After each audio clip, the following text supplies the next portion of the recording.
Iniciamos en clave mediática para conocer la actualidad que hace noticia en América y el mundo. Un análisis a la realidad reflejada en los diarios, portales, redes sociales y también en los canales de comunicación. Y como siempre vamos a empezar por las portadas y veamos esta que nos llama la atención muchísimo porque destaca gráficamente e incluso diría estéticamente lo que es la expresión popular en Bolivia. El diario El Pueblo dice: más de 1 millón de bolivianos y bolivianas en defensa de la patria y de la democracia. Y ahí tienen ustedes la concentración masiva, contundente, a favor de la democracia, por supuesto, y en contra, diría yo, de la conspiración y el golpismo de la derecha boliviana, que no cesa en su afán de arrebatarle el poder a la decisión tomada por los bolivianos y por las bolivianas. Efectivamente, el día de ayer la concentración llegó, liderada, encabezada por los dos grandes líderes del movimiento al socialismo, Luis Arce Catacora, presidente de Bolivia, y también el líder histórico boliviano Evo Morales, que estuvieron presentes en esa concentración.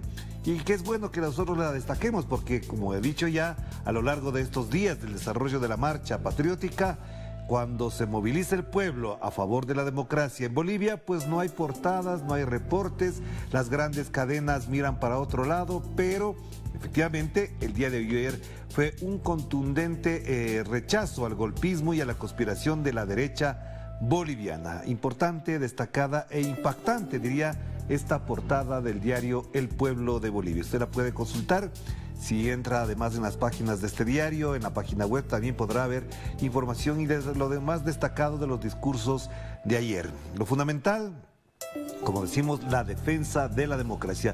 Y por favor, dejen trabajar al gobierno, déjenlo hacer, cumplir su programa de gobierno por el cual se pronunció el 55% de la población boliviana. Y ahí tienen ustedes la imagen que da cuenta de todo aquello. Pasamos al diario La Tribuna. Este es un diario de Honduras. Evidentemente la fotografía da cuenta de lo que ya es un acontecimiento remarcado y confirmado. El 53,61% de la población ha votado por la señora Xiomara Castro. El segundo lugar lo ocupa otro candidato con el 33,87%. Y también lo que se destaca en la parte de inferior, diputados del Partido Libre, los más votados de FM, dice la información. Y ahí tienen la fotografía de Xiomara Castro. Yani dice: nos sumamos al júbilo del pueblo de Honduras. Y también Cuba, Venezuela, el grupo El Alba, el grupo de Puebla y Nicaragua reconocen el triunfo de Xiomara Castro. El titular principal, como ustedes ya lo pueden haber leído: irreversible triunfo de Xiomara. Ahí tienen lo que señala el diario La Tribuna de Honduras. Importante este acontecimiento.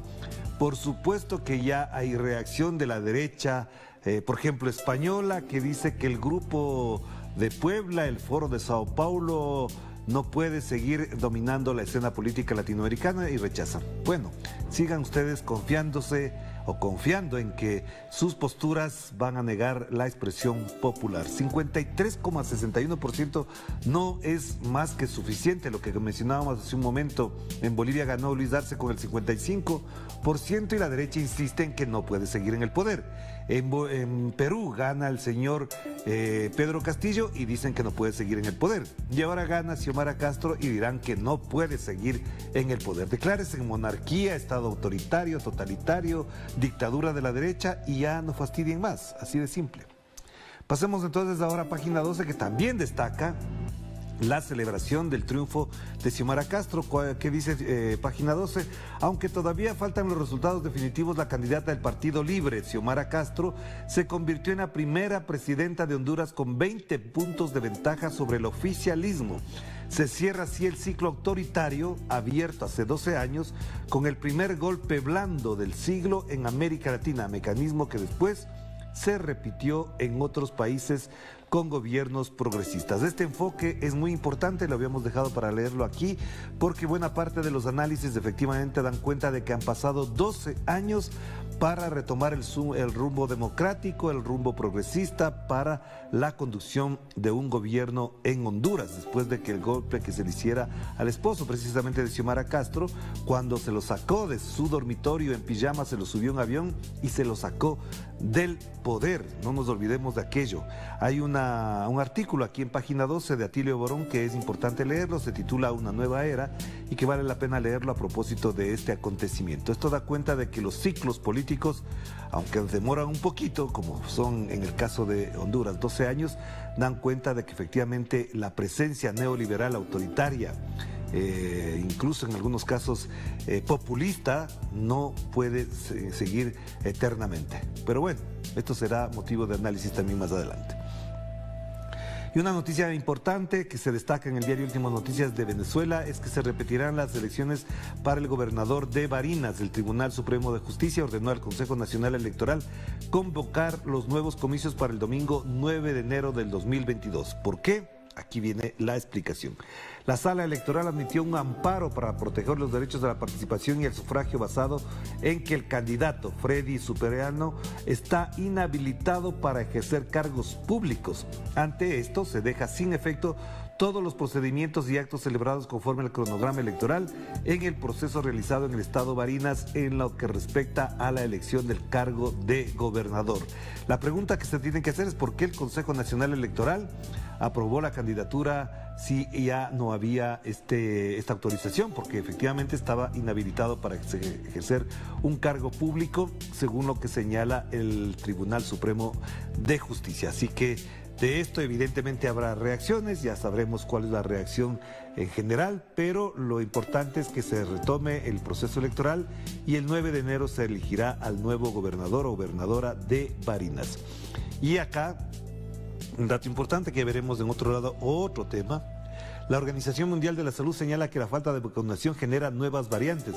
El director de la OMS, Tedros Adhanom, señaló que mientras persista la desigualdad, más oportunidades tendrá este virus de propagarse y evolucionar. Lo que no dice esta información, y no necesariamente tiene que destacarlo ahí, es que, por ejemplo, en el caso de África, se ha vacunado a casi todo el mundo, pero para África efectivamente hay que comprar. En buena parte del territorio africano la vacunación no es gratuita y quienes no tienen dinero no acceden a la vacuna. Y por lo tanto, el impacto mayor que efectivamente ocurre es en África por esta situación. La fotografía de Xiomara Castro que ya hemos comentado, pero este dato es muy importante. Llegó a Venezuela otro 1 millón de vacunas Abdala, vacunas cubanas contra la COVID-19. Importante información que no se puede dejar de destacar y que la coloca en portada el diario Últimas Noticias de este martes 30 de noviembre. Vamos cerrando con portadas de periódicos y vamos al Ecuador. La Hora dice, ¿y las medicinas para cuándo? Qué bueno que este diario se pregunte ahora aquello, cuando es el diario que más publicidad le hace al gobierno nacional de Guillermo Lasso y también el que más información en contra de Rafael Correa y la Revolución Ciudadana saca todos los días. Aunque ya no está en el país hace casi 5 años, pues siguen hablando de Rafael Correa. ¿Qué dice el titular? ¿Y las medicinas para cuándo? En la foto incluso además se destaca el cartel que dice deuda millonaria con centros de diálisis. El Estado está atentando contra nuestras vidas. Hay un 48% de desabastecimiento de medicinas que son de vida o muerte. Desde el gobierno se dice que en el 2022 el problema estará solucionado, pero sin una fecha específica. La respuesta es, claro, es en el 2022. Podría ser en enero, en febrero, en marzo, en abril, incluso podría ser en mayo, junio, julio, agosto, septiembre, octubre, noviembre o diciembre, porque el año 2022 tiene 12 meses. Así que la solución, no se preocupen, va a llegar cualquiera de esos meses, no importa para cuándo, por supuesto. El gobierno tiene la responsabilidad porque dice el problema estará solucionado. Y mientras tanto, la gente se sigue muriendo, la gente no encuentra las medicinas, no encuentra respuestas a las necesidades urgentes que son de política pública de salud. Además, no nos olvidemos que el señor Guillermo Lasso, en su propuesta de presupuesto del año 2022, redujo el presupuesto considerablemente en algunos segmentos de la inversión pública. Y buena parte de ellos es, por ejemplo, que no habrá nuevos hospitales, no habrá construcciones para sectores de la salud, de la educación, y por lo pronto con lo que hay habrá que aguantarse. Otro titular importante, porque efectivamente está marcado por la pauta de los Estados Unidos en el Ecuador, dice narcotráfico, la tercera actividad económica del país. ¿Y qué hacen para aquello? Pues Los señores de Estados Unidos, que tan interesados están, deberían pensar en cómo reducen el consumo en sus países para que no haya demanda y para que además no haya tanta oferta desde acá. Pero el importante titulares y las medicinas, ¿para cuándo? Ya respondió el gobierno, para el 2022. No dijo de qué mes ni de qué día. Ahí tienen la respuesta de Guillermo Lasso. Esta importante portada del País da cuenta de dos hechos que me llaman la atención y que evidentemente dan un contenido distinto al análisis editorial del día de hoy. Uno es la despedida de Almudena Grandes, que efectivamente ha enlutado al mundo literario, al mundo intelectual y académico también de España y, por qué no, de América Latina. Y fue emotivo, muy conmovedor que lo que llevaron los asistentes al entierro de Almudena Grandes fueron sus libros. Se mostraron libros para despedir a Almudena Grandes, la gran escritora española. Libros como banderas en el adiós de Almudena Grandes. Una multitud de lectores convocados por redes sociales acudió ayer en el cementerio civil de Almudena en Madrid al entierro de la escritora fallecida el pasado sábado. Mostrando sus libros, los seguidores acompañaron a amigos, familiares, compañeros y autoridades en la despedida a la autora. Y ustedes pueden apreciar la fotografía. Cada uno de los asistentes llevó los libros de Almudena, que se conservan, que se leen, que se reeditan y que se distribuyen en todo el mundo. Y el titular principal, el otro hecho a destacar: la Organización Mundial de la Salud y el Grupo G7 alertan del alto riesgo de la variante Omicron. España detecta un primer caso, el de un viajero que venía de Sudáfrica. Ya se ha detectado, por ejemplo, en Canadá también, y hay preocupación alrededor de esto porque efectivamente el impacto que tiene esta variante es terrible.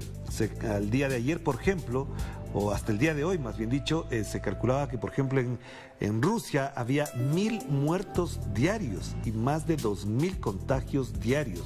Esto ya da cuenta de una situación bastante lamentable, y tomando en cuenta que además en Europa en general y en el norte de Europa el frío ayuda a que se expanda esto, porque efectivamente se apela al frío, efectivamente, cuando ocurren estos hechos, porque la contaminación es mucho más intensa. Después de salir del verano, parecería que en el invierno se agudiza más esta situación. Alertan del alto riesgo de la variante Omicron. De hecho, también en Ecuador anoche se tomaron medidas al respecto, se reducen los aforos y se toman medidas como, por ejemplo, prohibir el ingreso de viajeros que vengan o hayan pasado por África.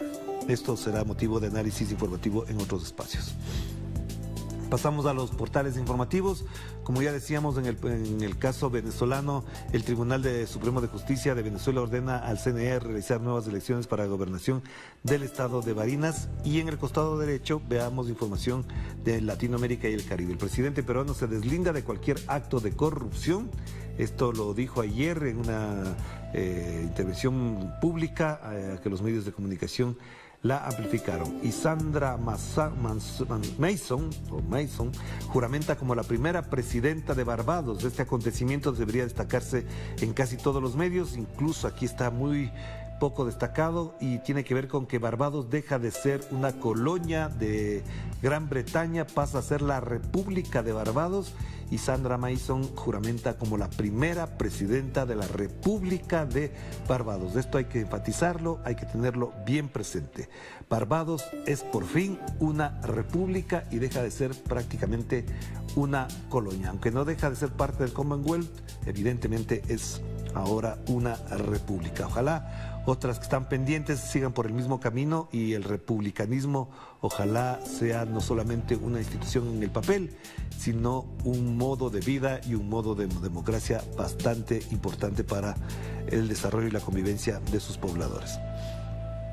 Lo de Noticias de América Latina y el Caribe también, efectivamente, ya se reconoce el triunfo de Xiomara Castro, eso es importante, pero fíjense que esta cara además da un poco de repulsión cada vez que hay que mencionarlo, pero el señor Luis Almagro pide nuevas elecciones y aumentar la presión de la comunidad internacional sobre Nicaragua.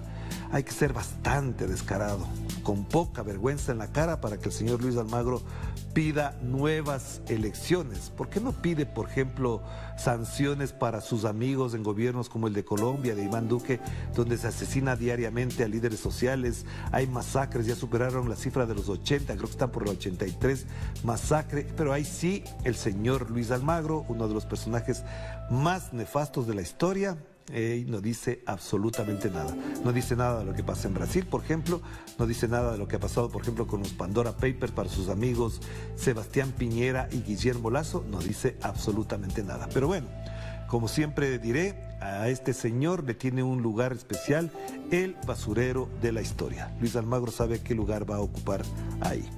Vamos cerrando entonces. El tema de la agencia EFE también es lo que ocurre en Venezuela. Ordena repetir los comicios regionales en el estado de Chávez, es decir, en el estado donde nació Hugo Chávez Frías, es decir, en Barinas. Y al costado derecho más información a propósito de lo que ocurre, esta que es muy importante. El presidente estadounidense Joe Biden dice: la nueva variante de la COVID es motivo de preocupación, pero no de pánico.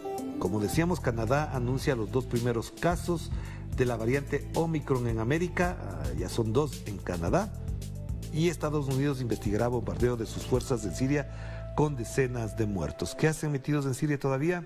Esa es la pregunta de siempre. Hagamos la primera pausa y enseguida volvemos con más de Enclave Mediática.